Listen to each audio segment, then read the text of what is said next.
My name is Tyre Marcz, and I'm going to be reading Burning Babies in the Bible, Chapter 8. And That Can't Be in the Bible by Reverend Dr. Rod Mitchell. You can find a link to his book on Amazon in this transcript. In the Old Testament, the Lord made many references to various pagan gods and goddesses that were worshipped by his own chosen people during their period of religious confusion. But the one that reigned from hell was Moloch, also called Molech and Chemosh in the Scriptures. Psalms 106:37. Yeah, they sacrifice their sons and their daughters unto devils. Deuteronomy 12:31. Thou shalt not do so unto the Lord thy God. For every abomination to the Lord, which he hateth, have they done unto their gods. For even their sons and their daughters they have burnt in the fire to their gods. The following short story is based on what it might have been like to attend an infant sacrifice in the Middle East in biblical times.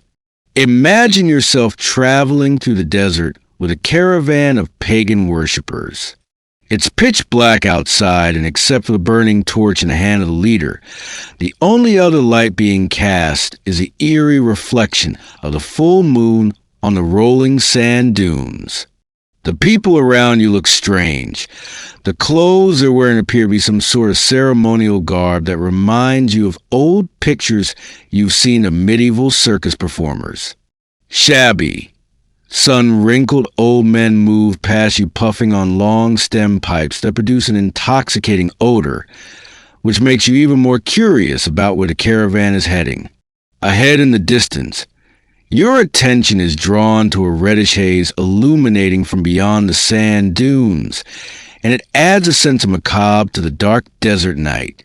Young women carrying babies, who have been meandering along behind you, now suddenly pick up their steps and pass you by, all smiling and giggling amongst themselves. As the caravan approaches the crest of a dune, the sound of hand-beaten drums begins pulsating out a rhythm that awakens a sense of uneasiness within your soul. Your first instinct is to turn around and go back the way you came. All of a sudden, one of the young women carrying a baby grabs your arm and pulls you along with her as she runs to the top of the dune. The illuminating reddish haze that you've been watching becomes brighter and brighter as you get closer to the crest. By now, the others in the caravan ahead of you have started descending down the other side of the dune and are clapping their hands together in some sort of ceremonial rhythm. At the top of the dune, an intense wave of heat radiates up from the sand and begins to make you sweat and feel uneasy. The girl pulling your arm lets go and runs ahead of you, giggling and chanting as she holds her baby overhead. As you gaze out beyond the dunes, you can't believe what you see. Perched in the desert is a giant iron statue of a man with the grotesque and distorted head of an oxen. There are hundreds, if not thousands, of pagan worshippers, all kneeling and chanting in praise to the colossal metal beast. Just then, you see a hooded figure dressed in black toss a horrified, screaming baby onto flaming cradled palms of the idol, pass through the fire child, and become one with Moloch, our god of the underworld. The man shouts as the tender body of the infant convulses, bubbles down, and then disintegrates from the intense heat of the furnace burning within the statue. Simultaneously, the child's scream turns into a bloody death moan as its life is taken away, and its spirit passes to the fire to Moloch. The crowd goes into a frenzy, and the cheers of celebration combined with the ceremonial drums can be heard echoing throughout the night, while the smell of burning flesh and smoke drifts overhead.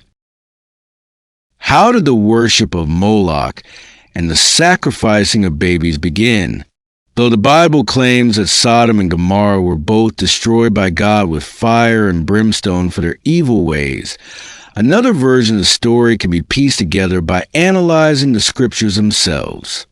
The only survivors from the destruction of Sodom and Gomorrah were Lot and his 2 daughters. The daughters soon had children by their father, whose names were Moab and Ammon. In the following verses, we can see that it is their descendants who engaged in the worship of the idol Moloch.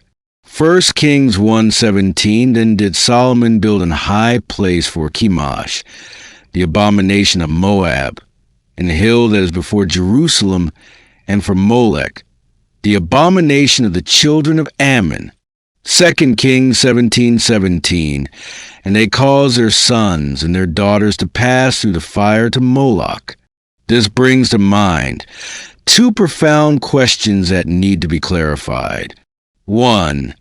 If Sodom and Gomorrah really were destroyed by God with fire and brimstone, why wouldn't Lot brought his 2 sons, Moab and Ammon, up worshiping Jehovah? After all, it was the angels of the Lord who warned Lot to flee to the mountains in the first place, and it seems that a strict devotion to Jehovah would have been a natural turn of events throughout the rest of biblical history. 2. Why did the descendants of Moab and Ammon worship Moloch, unless the destruction of Sodom and Gomorrah actually occurred due to some natural disaster, volcanic perhaps, or meteor, that was perceived by those ancient people as a curse from the ruler of the underworld? The worship of Moloch was nothing more than heathen devil worship. His sacrificial rites included the sacrificing of human babies, who were tossed alive onto a brazen altar, heated to an intense, red-hot glow. The barbaric ideology behind this was that the spirit of the underworld would grant special favors and protection to parents who offer their babies as a sacrifice. This type of primitive barbarism has been duplicated the world over by our ignorant, monkey-minded ancestors, who assumed that nature had intelligence and a personality that they could manipulate to get what they wanted. Just by putting such horrific accounts of burning babies in the Bible tells me that the authors of the Bible weren't too much wiser than the brain-dead Middle Easterners who committed such atrocities. This concludes Chapter 8, and that can't be in the Bible by Reverend Dr. Rod Mitchell. I'm Tyre Marcz, and I'll see you next time.